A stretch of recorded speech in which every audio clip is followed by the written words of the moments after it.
नमस्कार साथियों, कैसे हो आप लोग। साथियों आप सब अच्छे होंगे और घर परिवार पर भी सभी लोग अच्छे होंगे। देखिएगा, आज हम बात करने वाले हैं आपके सामने रिट पात्रता परीक्षा के अंदर मनोविज्ञान को लेकर। साथियों, मनोविज्ञान को हम बात करें, हमारे रिट के सिलेबस में बाल विकास और शिक्षा शास्त्र के रूप में हमें बताया गया है। किस रूप में बताया गया है? हमें यहाँ बाल विकास और शिक्षा शास्त्र के रूप में हम पढ़ने वाले हैं कि बच्चों का, चाहे वो बालक हो या बालिका हो, उनका चाइल्ड डेवलपमेंट किस तरह होगा और उनका शिक्षा शास्त्र यानी कि पेडागोजी की बात की जाती है, शिक्षण व्यवस्था की बात की जाती है। ये इनसे ढेरों प्रश्न हमारे एग्जाम के अंदर पूछे जाते हैं। तो आपके सामने साइकोलॉजी कैंपस जो चैनल है, इसके ऊपर रोजाना आपके सामने एक ही क्लास आ रही है। आज बात करने वाले हैं एनसीएफ 2005 की। एनसीएफ 2005 साथियों हर बार एग्जाम के अंदर पूछा जाता है और इस बार भी पूछा जाएगा। सिलेबस के अंदर दिया हुआ है स्पष्ट तरीके से कि राइट टू एजुकेशन है, एनसीएफ 2005 है, मापन मूल्यांकन है, क्रियात्मक अनुसंधान है और मैं बात करूं एनईपी 2020 है।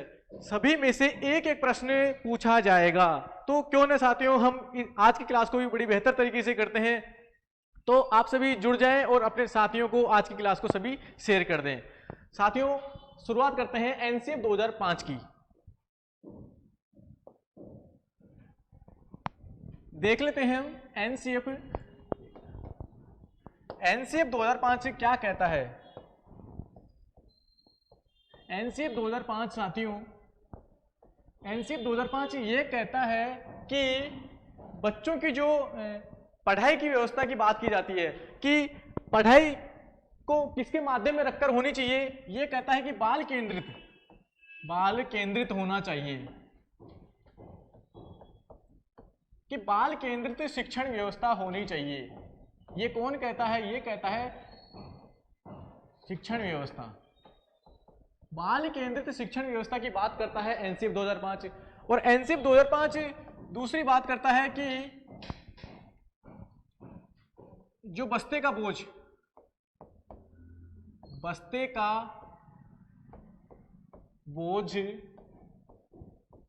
कम करने की बात करता है।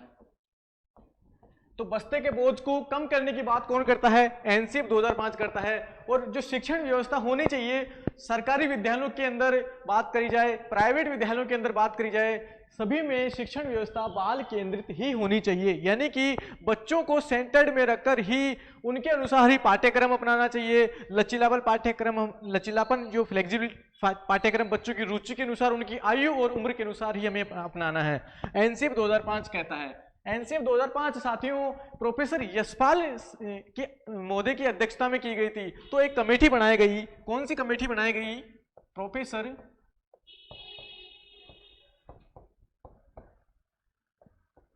प्रोफेसर यशपाल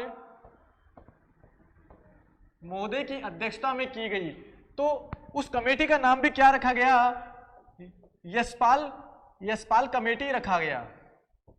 तो ये पूछ लिया जाए कि यशपाल जो कमेटी है वो किससे जुड़ी हुई है? वह जुड़ी हुई है एनसीएफ 2005 से। किससे जुड़ी हुई है साथियों? एनसीएफ 2005 से ही। तो हम आपके सामने ये बताना चाह रहे हैं कि एनसीएफ 2005 की वास्तविकता क्या है। क्या इस एनसीएफ 2005 को हर टीचर को नॉलेज होनी जरूरी है? जी हाँ, जरूरी है, क्योंकि एनसीएफ 2005 के माध्यम से ही बच्चों को शिक्षण अगर करवाएंगे तो शिक्षा की जो व्यवस्था है उसमें बहुत अच्छा सुधार हमें देखने को मिलेगा। अब और क्या बात करते हैं एनसीएफ 2005 के अंदर, वो भी हम देख लेते हैं। एनसीएफ 2005 के अंदर साथियों 5 मुख्य तत्वों की बात की गई है। कितने मुख्य तत्व बताए गए हैं? 5 मुख्य तत्व बताए गए। एक एक को हम अच्छे से देखेंगे। पहला है ज्ञान को विद्यालय के बाहरी जीवन से जोड़ना। कहां से जोड़ना? बाहरी जीवन से। यानी कि कक्षा के एनवायरनमेंट की अगर बात की जाए कि जो कक्षा का जो वातावरण है, उस वातावरण को, कक्षा का जो ज्ञान है, किताबी जो ज्ञान है, उस किताबी ज्ञान को हम बाहरी वातावरण से जोड़ते हुए, उससे तालमेल बैठाते हुए, बाहर के उदाहरणों के माध्यम से ही बच्चों को क्या करवाना है? ज्ञान प्रदान करना है। एक बात तो ये होती है। दूसरी बात ये कहते हैं कि जो रटन प्रणाली है, बच्चों को रटवान, पहले क्या करते थे टीचर, बच्चों को एक लेसन दे देते थे कि इसको रट के लेके आना है, याद करके लेके आना है, तो बच्चा उसको रट कर आ जाता था और सोच विचारने की जो क्षमता होती थी बच्चे में समाप्त हो चुकी थी। तो एनसीएफ 2005 ने ये कहा कि बच्चों में जो रटन प्रणाली है उसको हमें मुक्त करना है और सृजनात्मक रूप से ही बच्चों को सोचने विचारने की क्षमता बच्चों में पैदा करवानी है। तो सेकंड हो गया। अब तीसरा पॉइंट क्या कह रहा है कि परीक्षा को लचीलापन रूप देना। परीक्षा को लचीलापन रूप देना ये कहता है कि बच्चों की जो हम एग्जाम लेते हैं वह बच्चों के अनुसार ही होनी चाहिए, एक मानक तय नहीं करता है। एनसीएफ 2005 ये कहता है कि हम सभी बच्चों को एक ही मानक के अनुसार नहीं नाप सकते, नहीं तोल सकते। हर बच्चों को उनकी उम्र के अनुसार, उनकी रुचि के अनुसार ही हमें पाठ्यक्रम बनाना होगा और उसी के अकॉर्डिंग हमें उनका आकलन और मूल्यांकन करना होगा। यह भी एनसीएफ 2005 ही हमें कहता है। अगला पॉइंट कह रहा है कि प्रजातांत्रिक कक्षा की बात की जा रही है। एक ऐसी क्लासरूम हमें बनानी है उसके अंदर बच्चे अपनी क्षमता के अनुसार बच्चे अपनी व्यक्तिगत जो विभिन्नताएं होती है, अलग अलग वर्गों से यहाँ पर, अलग अलग स्तर से यहाँ पर बच्चे पढ़ने के लिए आते हैं, तो उन सबको हमें क्लास के अंदर एक ऐसा एनवायरनमेंट बनाना है ताकि बच्चे आसानी से अपनी बात खुलकर कर सकें। एक प्रश्न पूछा भी गया था हमसे कि एक बालिका थी, वह घर पर ज्यादा बात नहीं कर रही थी और वह कक्षा के अंदर ही अपने खूब बातें करती है। तो इसका मतलब ये हुआ था, उस प्रश्न का आंसर ये था कि जो बालिका है वह कक्षा के अंदर ही अपने विचारों को खुलकर रख रही है। इसका मतलब यह है कि एनसीएफ 2005 भी हमें यही कहता है कि हर विद्यार्थी को अपनी बात को खुलकर रखने का मौका देना चाहिए। चाहे बच्चे गलतियां भी करे तो उन गलतियों को टीचर को स्वीकार करना चाहिए, नकारना नहीं चाहिए, क्योंकि हमें पता है कि साथियों गलतियां ही हमें क्या करती है, सिखाती है। ठीक है। अगला पॉइंट कहता है कि बच्चों का सर्वांगीण विकास या चहुमुखी विकास की बात की जाती है कि एक ही पक्ष को लेकर हम बात नहीं कर सकते, इसके अंदर सभी पक्षों की बात की जाती है। चाहे शारीरिक पक्ष को होगा, चाहे संज्ञानात्मक पक्ष या मानसिक पक्ष की बात की जाए, चाहे संवेगात्मक पक्ष की बात की जाए या फिर सामाजिक पक्ष की बात की जाए, सभी पक्षों को हमें ध्यान में रखते हुए सभी प्रकार की नॉलेज बच्चों के अंदर पैदा करनी है। यानी कि कुल मिलाकर बात कहूँ मैं साथियों, सर्वांगीण विकास बच्चों का करना है। यह भी हमें कौन कहता है, यह भी एनसीएफ 2005 ही कहता है। तो 5 बड़ी महत्वपूर्ण बातें एनसीएफ 2005 के द्वारा हमें बताई गई है साथियों, हमें इनको ध्यान में रखकर ही शिक्षण व्यवस्था पर ध्यान देना है। यानी कि बाल केंद्रित शिक्षा हमें अपनानी है, एक प्रगतिशील शिक्षण व्यवस्था हमें बच्चों को अंदर करनी है। यानी कि प्रगतिशील शिक्षा कब होगी, जब बच्चे और शिक्षक दोनों आपस में कनेक्टेड होंगे, दोनों आपस में जुड़े हुए होंगे, तभी तो होगा। अगर टीचर ही सारा व्याख्यान करके ही अगर पढ़ाएंगे तो अगर बच्चों को कुछ बोलने का मौका नहीं मिलेगा तो जो बाल केंद्रित शिक्षा नहीं बैठ पाएगी, प्रगतिशील शिक्षा नहीं हो पाएगी साथियों। तो अब देख लेते हैं और अब हम देखते हैं कि कौन कौन से प्रश्न की हम चर्चा करनी है, कौन कौन से प्रश्न पूछे जा सकते हैं, पूछे गए हैं। आप सभी तैयार हो जाएं और आज के क्लास में सभी अच्छे से प्रश्नों के आंसर देने वाले हैं। करते हैं शुरुआत साथियों। देखिएगा, आज का पहला प्रश्न है राष्ट्रीय पाठ्यचर्या रूपरेखा, यानी कि एनसीएफ 2005 को किस वर्ष प्रस्तावित किया गया। प्रश्न पूछा भी गया है रिट के एग्जाम के अंदर 2022 जस्ट अभी पीछे हाल ही में, कि एनसीएफ 2005 को किस वर्ष प्रकाशित या प्रस्तावित किया गया था। बताइए साथियों, किस वर्ष किया गया था? 2001 में, 2004 में, 2005 में या फिर 2008 में? बताइए। 2005। सीधी सी बात है, क्या लिखा हुआ आता है हर बार हम देखते हैं तो एनसीएफ 2005 ही हमें देखने को मिलता है। तो यही तो हमें पूछा गया है कि राष्ट्रीय पाठ्यचर्या रूपरेखा, यानी कि एनसीएफ की अगर फुल फॉर्म बात पूछ ली जाए तो उसका भी यहाँ पर है नेशनल करिकुलम रूपरेखा, यानी कि फाउंडेशन। तो राष्ट्रीय पाठ्यचर्या रूपरेखा कब प्रस्तावित की गई थी? 2005 के अंदर। क्लियर हो गया? आगे बढ़ते हैं।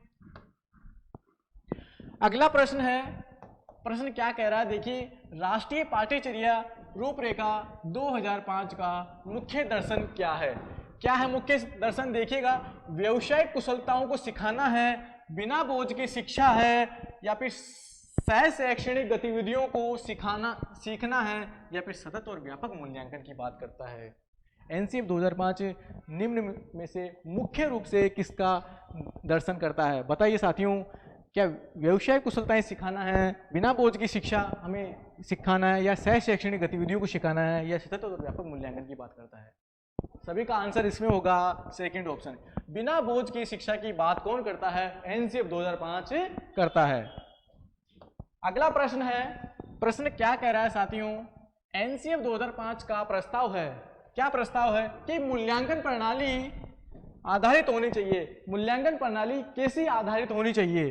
अंकों पर होनी चाहिए, ग्रेड पर होनी चाहिए, या अंक व ग्रेड पर दोनों पर होनी चाहिए, या इनमें से कोई नहीं?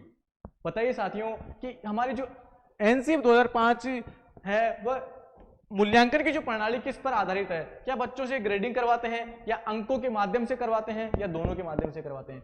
साथियों दोनों के माध्यम से नहीं करवाते हैं, केवल ग्रेड प्रणाली की बात करते हैं। सेकंड ऑप्शन इसमें राइट हो जाएगा। अगर बच्चों को अंकों के माध्यम से, प्रतिशत के माध्यम से करवाते हैं तो बच्चों में तुलना की जाती है, भेदभाव बच्चों के अंदर देखने को मिलती है, इससे बच्चे हीनता की भावना बच्चों में पैदा होती है। क्लियर हो गया? इसलिए ग्रेड प्रणाली सिस्टम चालू हो चुका है। एनईपी 2020 में भी सबसे बढ़िया ये ग्रेड जो सिस्टम प्रणाली है इसी को ही बढ़ावा दिया गया है। अगला प्रश्न है, देखिएगा क्या कह रहा है अगला प्रश्न कि एनसीएफ 2005 में कला शिक्षा, कौन सी शिक्षा? कला शिक्षा को जोड़ने का उद्देश्य क्या है? देखिएगा क्या उद्देश्य है? तार्किक चिंतन में अभिवृद्धि है, वैज्ञानिक दृष्टिकोण का विकास करना है, या फिर सांस्कृतिक विरासत की सराहना की बात की जा रही है, या ऐतिहासिक जगहों का परिभ्रमण की बात की जा रही है? क्वेश्चन को ध्यान से पढ़ लो, ऑटोमेटिक आंसर अपने आप निकल कर आ जाएगा। देखिएगा पूछा गया है कि कला शिक्षा, एनसीएफ 2005 में कला शिक्षा जोड़ने का उद्देश्य क्या है इनका? कला शिक्षा जोड़ने का उद्देश्य एक ही उद्देश्य होगा। अगर आप जैसे 10वीं की परीक्षा पास करके 11वीं क्लास में जाते हैं तो आप अनेक सारे सब्जेक्ट हमें देखने को मिलते हैं। कोई कला विषय लेता है, कोई विज्ञान गणित विषय लेता है, साइंस में लेता है, कोई कॉमर्स लेता है। तो यहाँ पूछा गया है कि कला शिक्षा को जोड़ने का उद्देश्य क्या है साथियों? सीधा सा आंसर होगा आप सभी का इसमें थर्ड ऑप्शन, यानी कि सांस्कृतिक विरासत की पहचान, सराहना की इसमें बात की जा रही है। क्लियर हो गया साथियों? अगला प्रश्न क्या कह रहा है? अगला प्रश्न कह रहा है कि निम्नलिखित में से कौन राष्ट्रीय पाठ्यचर्या की रूपरेखा 2005 के मार्गदर्शक सिद्धांतों का हिस्सा नहीं है? कौन सा इनमें से नहीं है? नेगेटिव पूछा है। देखते हैं, ज्ञान को स्कूल के बाहर के जीवन से जोड़ना, यह तो मुख्य तत्वों में से शामिल था नहीं था? बिल्कुल था। सेकंड है, पढ़ाई रटन प्रणाली से मुक्त हो, यह जोड़ना सुनिश्चित करना, यह भी ठीक लग रहा है। अगला है, स्कूली शिक्षा को नवोदारवाद की अवधारणा। देखते हैं, परीक्षा को अपेक्षाकृत अधिक लचीला बनाना और विकसित करना, कक्षा की गतिविधियों से जोड़ना, यह भी पॉजिटिव बात कह रहा है कि बच्चों के अनुसार ही हमें जो परीक्षाएं हैं, उनको पाठ्यक्रम है उसको लचीला बनाना चाहिए और उसके अनुसार ही हमें गतिविधियों पर कार्य करना चाहिए। तो कौन सा ऑप्शन इसमें सही नहीं बैठ रहा है साथियों? इसमें आप सभी का ऑप्शन होगा थर्ड ऑप्शन, यानी कि स्कूली शिक्षा को नवोदारवाद की अवधारणा से जोड़ना, यह एनसीएफ 2005 का मुख्य तत्व नहीं है। अगला प्रश्न है, प्रश्न क्या कह रहा है साथियों? देखिएगा, एनसीएफ 2005 बल देता है, किस पर बल देता है? देखते हैं इनमें से। फर्स्ट ऑप्शन है करके सीखने पर देता है, समस्या को हल करने पर देता है, या फिर रटने पर देता है, या फिर इनमें से उपरोक्त सभी पर देता है। एनसीएफ 2005 हमें किस पर बल देने की बात करता है साथियों? आप सभी का एक ही आंसर है इसमें, कौन सा है? फर्स्ट ऑप्शन, बिल्कुल राइट सभी का। करके सीखने पर ही बल देता है कि लर्निंग बाय डूइंग के माध्यम से, यानी कि बच्चे खुद प्रैक्टिकल, खुद प्रयोग, खुद अनुभव के माध्यम से ही सीखें, वही सबसे सीखने का सबसे बेस्ट तरीका है। अगर अब हमने इस माध्यम से सीख लिया है तो हम उस चीज को कभी नहीं भूल सकते। तो करके सीखने पर बल देता है कौन? एनसीएफ 2005। अगला जो प्रश्न है वह क्या कह रहा है? देखिएगा, अगला प्रश्न कह रहा है कि एनसीएफ 2005 में कला शिक्षा को विद्यालयों में जोड़ने का उद्देश्य है। वापिस प्रश्न आ चुका है कि कला शिक्षा को विद्यालयों में जोड़ने का मुख्य उद्देश्य क्या है? फर्स्ट ऑप्शन, क्या सांस्कृतिक विरासत की प्रशंसा करना है, छात्रों के व्यक्तित्व और मानसिक स्वास्थ्य को विकसित करना, या फिर केवल एक सही है, या दोनों ही सही हैं? बताइए साथियों, चार ऑप्शनों में से हमें चुनना है एक ऑप्शन कि कला शिक्षा को विद्यालयों में जोड़ने का मुख्य उद्देश्य क्या है इनका? बच्चों के अंदर सांस्कृतिक विरासत की प्रशंसा, यानी कि जो भी हमारी संस्कृति है उसके बारे में बच्चों को ज्ञान करवाना, ये भी बिल्कुल सही है। और छात्रों का जो व्यक्तित्व और मानसिक स्वास्थ्य है इसको भी विकसित करने की बात करता है कौन? कला शिक्षा। तो दोनों की दोनों इसमें राइट हो जाएंगे। फोर ऑप्शन आप सभी का इसमें राइट हो जाएगा। अगला प्रश्न है, प्रश्न क्या कह रहा है देखिएगा। प्रश्न कह रहा है कि निम्न में से कौन नेशनल स्टीयरिंग कमेटी 2005 के अध्यक्ष थे। अध्यक्ष की बात कर ली कि एनसीएफ 2005 के अध्यक्ष कौन थे। क्या अर्जुन सिंह थे, क्या प्रोफेसर यशपाल थे, क्या प्रोफेसर कृष्ण कुमार थे, या फिर प्रोफेसर वेद कुमार थे। कौन है इसमें आंसर देने वाले हैं आप सभी इसमें कि एनसीएफ 2005 के अध्यक्ष कौन है साथियों? बिल्कुल right, Yashpal, professor Yashpal. Third option सभी का हो जाएगा। अगला प्रश्न है क्या, देखिए, सीखने के लिए सीखना, जो सीखा है उसे छोड़ने की और दोबारा सीखने की तत्परता, नई परिस्थितियों के प्रति लचीले रचनात्मक तरीके से प्रतिक्रिया व्यक्त करने की महत्वपूर्ण प्रक्रिया पर जोर डालने की आवश्यकता है। यह महत्वपूर्ण उद्देश्य किसके द्वारा दिया गया है? देखते हैं। शिक्षा बिना बोझ के प्रतिवेदन 1993 इसके द्वारा, या राष्ट्रीय शिक्षा नीति 1986 के द्वारा, या एनसीएफ राष्ट्रीय पाठ्यचर्या रूपरेखा 2005 के द्वारा, या फिर माध्यमिक शिक्षा बोर्ड का सार्वभौमिक प्रतिवेदन के द्वारा। बताइए साथियों, किसके द्वारा दिया गया है? एनसीएफ 2005 के द्वारा ही दिया गया है कि सीखने के लिए सीखना और जो सीखा है उसे छोड़ने की, दोबारा सीखने की तत्परता। यानी कि कुल मिलाकर यह है बच्चों पर करके सीखने, लर्निंग बाय डूइंग की बात करता है कि हमने तत्परता के माध्यम से चीजों को सीखना है, सीखने के बाद उनमें क्या करना है, नई नई रचनाएं बच्चों में पैदा करनी है। अगला प्रश्न है साथियों, निम्न में से कौन सा राष्ट्रीय पाठ्यचर्या रूपरेखा 2005 ढांचे के मार्गदर्शक सिद्धांत नहीं पूछा गया है। कौन सा पूछा गया? नहीं है। देखते हैं। स्कूल से बाहर जीवन को ज्ञान से जोड़ना, बिल्कुल सही है। अगला है, परीक्षा को अधिक लचीला और कक्षा जीवन में एकीकृत करना, बिल्कुल राइट है। अधिगम को रटना, विधि को सुविधाजनक बनाना चाहिए। देखते हैं। पाठ्य पुस्तक केंद्रित रहने के बजाय बच्चों के समग्र विकास के लिए समृद्ध पाठ्यक्रम प्रदान करना, इनमें से कौन सा नहीं है पूछा है साथियों। एनसीएफ 2005 के 5 मुख्य तत्वों में से इनमें से कौन सा नहीं है? बताइए। इसमें सभी का आंसर होगा 3 ऑप्शन, यानी कि 3 नंबर। सीखने को रटना विधि से सुविधाजनक बनाना चाहिए, जी नहीं। हमें बच्चों के अंदर रटंत प्रणाली पैदा नहीं करनी है। हमें प्रणाली कौन सी पैदा करनी है? सृजनात्मक प्रणाली पैदा करनी है। अपसारी चिंतन के माध्यम से बच्चों में नई नई चीजें सीखने के आविष्कार बच्चों में पैदा करने हैं। तो रटना, अब ये नहीं चलेगा साथियों। रटना, अगर हम किसी भी चीज को एक बार रट लेते हैं तो एग्जाम में रटकर चले जाते हैं तो हम उसे अवश्य भूल जाते हैं। तो आप ये देखें कि एक चीज थोड़ी है जिसे हम रट लेंगे, बहुत सारी चीजें होती है, तो चीजों को हमें समझना पड़ता है। अगर हम एक बार अच्छे से चीजों को समझ लेते हैं तो उसे जीवन भर कभी नहीं भूलते। अगला प्रश्न है हमारे सामने, देखिएगा। प्रश्न क्या कह रहा है? भार विहीन अधिगम निम्नलिखित में से किस समिति की रिपोर्ट का नाम है? भार विहीन यानी कि बिना बोझ की शिक्षा। भार विहीन का मतलब है भार को कम करने की शिक्षा। कौन सी समिति की रिपोर्ट का नाम है? क्या राममूर्ति समिति का है, क्या सच्चर समिति का है, यशपाल समिति का है, या फिर हरटोंग समिति का है साथियों? बताइएगा। इसमें आप सभी का कौन सा आंसर होने वाला है? यशपाल समिति, यानी कि सेकंड ऑप्शन। यशपाल समिति ने ही ये कहा कि एनसीएफ 2005 के अंदर हमें भार विहीन अधिगम, बिना बोझ की शिक्षा बच्चों के अंदर लानी है। अगला प्रश्न है, प्रश्न क्या कह रहा है साथियों? राष्ट्रीय पाठ्यचर्या की रूपरेखा 2005 के अंतर्गत परीक्षा सुधारों में निम्न में से किस स्तर को सुझाया गया है? परीक्षा सुधारों में कौन से स्तर को सुझाया गया है? देखते हैं। खुली पुस्तक प्रणाली परीक्षा, सतत निरंतर एवं व्यापक मूल्यांकन परीक्षा, सामूहिक कार्य मूल्यांकन परीक्षा, या फिर उपयुक्त सभी परीक्षा। एनसीएफ 2005 के अनुसार हमें यह देखना है कि इनमें से कौन सी परीक्षा प्रणाली के अंदर कौन से सुधार हमें सुझाए गए हैं। खुली पुस्तक परीक्षा, सतत निरंतर व्यापक मूल्यांकन परीक्षा, सामूहिक कार्य मूल्यांकन परीक्षा, या इनमें से उपयुक्त सभी। साथियों, आप सभी का उत्तर इसमें होने वाला है उपयुक्त सभी।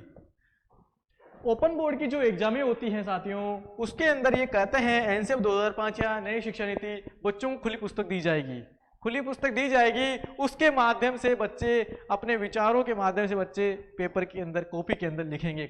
बिल्कुल खुली पुस्तक परीक्षा भी होती है साथियों, और सतत और निरंतर यानी कि सीसी जिसे हम कहते हैं सतत और व्यापक मूल्यांकन हमें करवाना है बच्चों को, सामूहिक कार्य का मूल्यांकन बच्चों से करवाना है। क्लियर हो गया सभी साथियों को? अगला प्रश्न क्या कह रहा है, एनसीएफ 2005 के अनुसार एक शिक्षक की भूमिका होनी चाहिए, यानी कि एक टीचर की भूमिका किस तरह की होनी चाहिए? क्या अनुमोदक के रूप में होनी चाहिए, या सुविधादाता के रूप में होनी चाहिए, या फिर आधिकारिक के रूप में होनी चाहिए, या फिर तानाशाह के रूप में होनी चाहिए? एक ही आंसर होगा इसमें, बताइए साथियों। एनसीएफ 2005 के अनुसार एक शिक्षक की भूमिका किस तरह होनी चाहिए? रिट के अंदर भी पूछा गया 2022 में, और आप विश्वास करिए साथियों, यही प्रश्न सीटेट की जो लेवल 1 की एग्जाम है 7 जुलाई 2024 के अंदर भी डायरेक्ट पूछा गया है कि एक शिक्षक की भूमिका क्लास में बच्चों के प्रति कैसी होनी चाहिए? क्या अनुमोदक होनी चाहिए, सुविधादाता होनी चाहिए, आधिकारिक होनी चाहिए, या फिर तानाशाह होनी चाहिए? इसमें होनी चाहिए सभी सुविधादाता, यानी कि टीचर एक फैसिलिटेटर का यहाँ पर काम करेगा। बच्चों की समस्याओं के प्रति एक टीचर की यहाँ पर सुधारने की भूमिका होनी चाहिए, यानी कि सुविधादाता की भूमिका होनी चाहिए। क्लियर हो गया होगा आपको? बढ़ते हैं अगले प्रश्न की बात और देखते हैं क्या कह रहा है प्रश्न। राष्ट्रीय पाठ्यचर्या की रूपरेखा 2005 के अनुसार स्कूलों को किस प्रकार की पाठ्यचर्या अपनानी चाहिए? किस प्रकार की पाठ्यचर्या अपनानी चाहिए स्कूलों में? देखते हैं उदार पाठ्यचर्या जो सभी विद्यार्थियों के लिए सुलभ हो, देखते हैं लचीली पाठ्यचर्या जो कमजोर विद्यार्थियों को सुलभ है, उन्नत पाठ्यचर्या जो प्रतिभावान विद्यार्थियों को सुलभ हो, या फिर सार्वभौमिक पाठ्यचर्या जो सभी विद्यार्थियों के लिए सुलभ हो। कौन सी पाठ्यचर्या हमें अपनानी चाहिए जिसमें सभी विद्यार्थियों के लिए वह उपयोगी हो एनसीएफ 2005 के अनुसार? बताइए साथियों। इसमें ऑप्शन होने वाला है सभी का 4 ऑप्शन है, यानी कि सार्वभौमिक पाठ्यचर्या, यूनिवर्सल करिकुलम, यानी कि जिसमें सभी बच्चे कवर हो जाएंगे, ऐसी पाठ्यचर्या हमें अपनानी चाहिए। अगला प्रश्न देखते हैं और सभी इसका आंसर करते हैं। राष्ट्रीय पाठ्यचर्या रूपरेखा 2005 में बहुभाषा को एक संसाधन के रूप में समर्थन दिया गया है, क्योंकि यह एक तरीका है जिसमें प्रत्येक बालक सुरक्षित महसूस करे, या फिर देखते हैं अगला, भाषागत पृष्ठभूमि के कारण कोई भी बालक पीछे न छूट जाए, या फिर देखते हैं यह बालकों को अपने पर विश्वास के लिए प्रोत्साहन देगा, या फिर उपयुक्त सभी। इसमें कौन सा आंसर आप सभी करने वाले साथियों? यहाँ पर बहुभाषा की बात की जा रही है, मल्टी लैंग्वेज की इसमें बात की जा रही है कि बहुभाषा को एक संसाधन के रूप में अगर हम लेते हैं तो इसमें कौन सा बैठता है आपके सामने? ये एक तरीका है जो प्रत्येक बालक इसमें सुरक्षित महसूस करेगा, या भाषागत पृष्ठभूमि के कारण कोई भी बालक पीछे न छूट जाए, ये भी बिल्कुल राइट बात कह रहा है, और ये बालकों को अपने विश्वास के लिए भी क्या करेगा? मोटिवेशन देगा। यानी कि एक क्लासरूम के अंदर साथियों अनेक पृष्ठभूमि से सभी विद्यार्थी पढ़ने आते हैं, कोई ग्रामीण परिवेश से है, कोई शहरी से है, कोई हमारे मैं बात करूँ कोई आदिवासी इलाके से, तो सभी प्रकार की पृष्ठभूमि से बच्चे क्लास के अंदर आते हैं, तो उनके अकॉर्डिंग हमें मल्टी लैंग्वेज यानी कि बहुभाषा के माध्यम से एक टीचर को यहाँ पर फैसिलिटेटर के रूप में, सुविधादाता के रूप में कार्य करना चाहिए और उसे बढ़ावा देना चाहिए। तो आप सभी का एक ही आंसर इसमें होगा, 4 ऑप्शन इसके अंदर राइट हो जाएगा। अगला प्रश्न है साथियों, देखिएगा प्रश्न क्या कह रहा है कि एनसीएफ 2005 राष्ट्रीय पाठ्यचर्या की रूपरेखा 2005 में गुणवत्ता आयाम शीर्षक के अंतर्गत अधिक महत्व दिया गया है। कौन कौन से महत्व दिए गए हैं देखते हैं।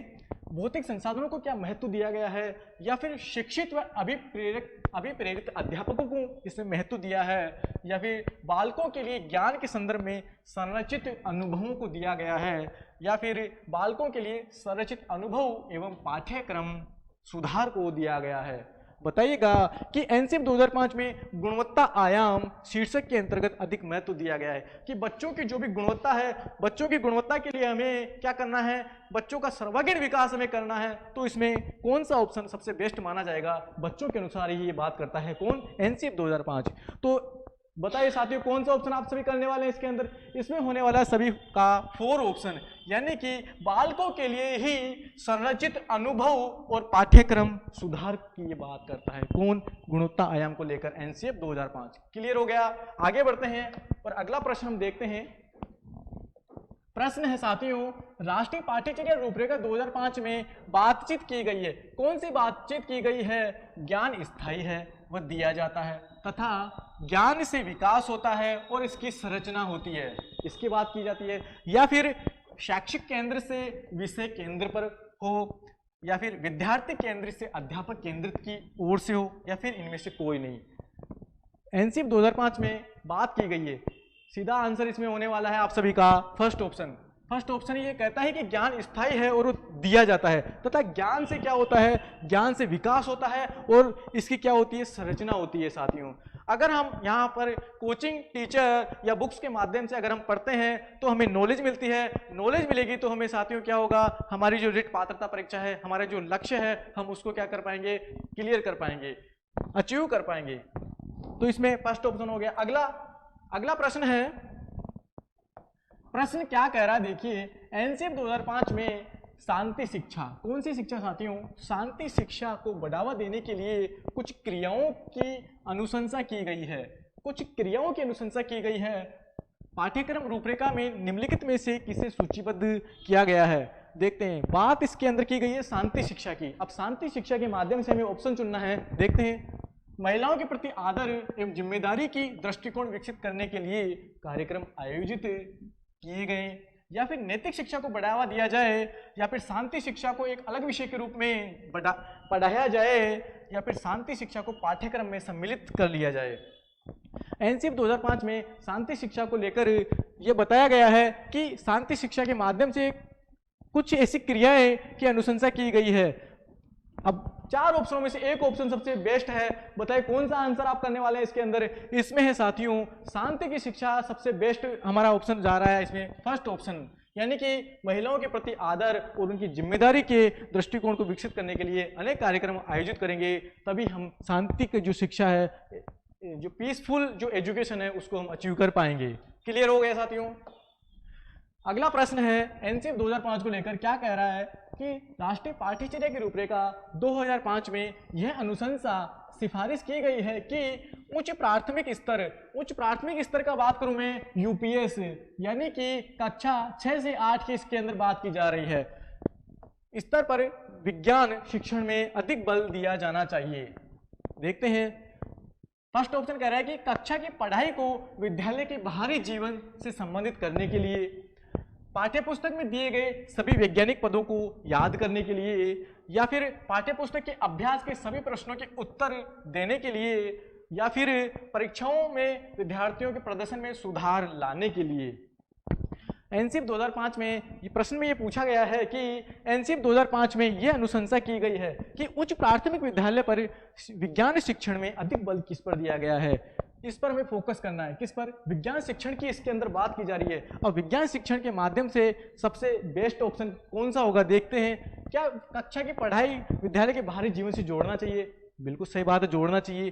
पाठ्यपुस्तक में दिए गए सभी वैज्ञानिक पदों को याद करने के लिए, तो बताइए साथियों कौन सा ऑप्शन सबसे बेस्ट माना जाएगा इसमें।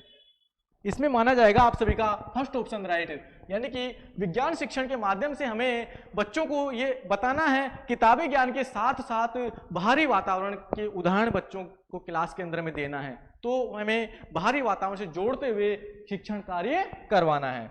क्लियर हो गया साथियों। अगला प्रश्न है, प्रश्न क्या कह रहा है देखिए, राष्ट्रीय पाठ्यचर्या यानी कि राष्ट्रीय पाठ्यचर्या 2005 में अपनी समझ से प्राप्त की है। देखते हैं, क्या व्यवहारवाद से, क्या रचनावाद से, क्या संज्ञानात्मक सिद्धांत से, या फिर मानवतावाद से। एनसीईआरटी 2005 के अंदर हमने शुरुआत में ही बताया कि एनसीईआरटी 2005 में जो हमारी शिक्षण व्यवस्था होती है बाल केंद्रित होती है, अपसारी चिंतन पर आधारित होती है, और बच्चों के अंदर सृजनात्मकता पैदा करती है, बाहरी जीवन से, क्लासरूम के बाहरी जीवन से बच्चों को ज्ञान से जोड़ती है, रटन प्रणाली से मुक्त करती है, और साथ ही साथ में बात करूं परीक्षा प्रणाली है, इसको लचीला बनाती है। सीटिंग अरेंजमेंट क्लासरूम के अंदर कैसा होना चाहिए, बिल्कुल लचीलापन होना चाहिए। ये ऐसा नहीं है कि आगे की बेंचों पर केवल लड़कियां ही बैठेगी, जी नहीं, जो बैंक बेंचर होते हैं, पीछे बैठने वाले होते हैं, उनको भी आगे बैठने का मौका देना चाहिए। ये सारी बातें एनसीईआरटी 2005 करती है। तो इसके अंदर हमारा जो आंसर रहने वाला है वो कौन सा रहने वाला है, बताइए साथियों, रचनावाद। यानी कि एनसीईआरटी 2005 अपनी समझ रचनावाद से प्राप्त की है। रचनावाद कि बच्चों को ज्यादा से ज्यादा कैसे बनाना है, रचनावाद बनाना है, सृजनात्मक यानी कि अपसारी चिंतन बच्चों में पैदा करना है। क्लियर हो गया सभी का। अगला प्रश्न आपके लिए बहुत शानदार, देखते हैं, गणित की वर्तमान एनसीईआरटी पाठ्यक्रम पुस्तकें की अनुशंसाओं को ध्यान में रखकर लिखी गई है। यानी कि जो गणित की जो किताबें हैं वो एनसीईआरटी पाठ्यक्रम, हमारे विद्यालयों के अंदर अभी वर्तमान समय की बात की जाए तो सभी के अंदर एनसीईआरटी पाठ्यक्रम ही लागू है। एनसीईआरटी हम पढ़ते हैं तो उनकी अनुशंसाओं को ध्यान में रखकर लिखी गई है। देखते हैं, राष्ट्रीय पाठ्यचर्या की रूपरेखा 2005 के अनुसार, राष्ट्रीय शिक्षा नीति 1986 के अनुसार, या 2006 में सीबीएसई द्वारा प्रस्तावित पाठ्यक्रम, या फिर 2006 में राज्य बोर्ड द्वारा प्रस्तावित पाठ्यक्रम। बताइए साथियों कि एनसीईआरटी जो पाठ्यक्रम की पुस्तकें हैं वो किसकी अनुशंसाओं को ध्यान में रखकर ही लिखी गई है, बनाई गई है, तैयार की गई है। हम ये तो पता है कि बच्चों को ध्यान में रखकर ही बनाई गई है, लेकिन किसके अनुसार? सीधा आंसर इसमें आप सभी का हो गया एनसीईआरटी 2005 की रूपरेखा के अनुसार। क्लियर हो गया सभी साथियों को? बिल्कुल, बहुत अच्छा। आगे बढ़ते हैं और देखते हैं अगला प्रश्न। बेहतरीन। एनसीईआरटी 2005 के अनुसार गणित शिक्षण होना चाहिए। गणित शिक्षण होना चाहिए। कैसा होना चाहिए? क्या बाल केंद्रित होना चाहिए? क्या शिक्षक केंद्रित होना चाहिए? क्या पाठ्य पुस्तक पर आधारित होना चाहिए? या इनमें से सभी पर आधारित होना चाहिए? एक ही आंसर हमें चुनना है। बताइए साथियों कि गणित का शिक्षण किस तरह का होना चाहिए। अगर मैं गणित शिक्षण को यहाँ पर छुपा लूँ, इसकी जगह मैं हिंदी शिक्षण लिख लूँ, इसकी जगह मैं सामाजिक अध्ययन का शिक्षण लिख लूँ, चाहे विज्ञान शिक्षण लिख लूँ, तो भी कोई दिक्कत नहीं है। आपका आंसर एक ही रहने वाला है इसमें। बताइए साथियों, बाल केंद्रित। कौन सा? बाल केंद्रित। कि बच्चों को ध्यान में रखकर ही, बच्चों की रुचि के अनुसार ही शिक्षण में करवाना है। बच्चों की जो भी व्यक्तिगत विभिन्नता है, जिसे पर्सनल फैक्टर हम कहते हैं, हर बच्चे की रुचि के अनुसार क्या करना, हमें कार्य करवाना है एनसीईआरटी 2005 के अनुसार। तो साथियों, हम बात करें आज की क्लास में आपके सामने बहुत ही बेहतरीन प्रश्न हम आपके सामने लेकर आए हैं एनसीईआरटी 2005 को लेकर। एनसीईआरटी 2005 आप सभी ने अच्छे से पढ़ा है, जाना है और समझा भी है कि एनसीईआरटी 2005 क्या कहता है। एनसीईआरटी 2005 यही कहता है कि हमें बच्चों को इस तरह बनाना है कि उनमें रचनावादी बन सके नहीं बन सके, सृजनात्मक चिंतन उन बच्चों के अंदर पैदा हो सके, जिससे उनके जो सोचने समझने की यानी कि तर्क वितर्क की जो बच्चों के अंदर भावनाएं पैदा होती है, उनको बढ़ावा मिल सके। ये एनसीईआरटी 2005 की सारी बातें आती है। 5-6 बड़ी महत्वपूर्ण बातें हैं, सारी सभी की सभी हमने आज क्लास में चर्चा की। तो साथियों, आज का सेशन आपको कैसा लगा बताइएगा कमेंट सेक्शन में जरूर, और आज की क्लास को आप सभी अपने साथियों के साथ जरूर शेयर करिएगा। और अपना जो साइकोलॉजी कैंपस का चैनल है, इसको सभी साथियों के साथ शेयर करना है, चैनल सब्सक्राइब भी करवाना है। और ये जो क्लासें आपके सामने रेगुलर आ रही है, ये आपका जो अपना टेलीग्राम चैनल है साइकोलॉजी कैंपस, उसके ऊपर भी अपन रेगुलर यहाँ पर डालते हैं, तो उस पर भी आप वहां जाकर आप अपना विजिट कर सकते हैं। तो आप सभी को बहुत बहुत धन्यवाद, थैंक यू। करते रहिए लगातार अपनी तैयारी। 27 फरवरी को आ रहा है आपका रिट का एग्जाम, जिसमें हम होंगे सभी कामयाब। तो मिलते हैं अगली क्लास में अगली वीडियो के साथ। धन्यवाद साथियों।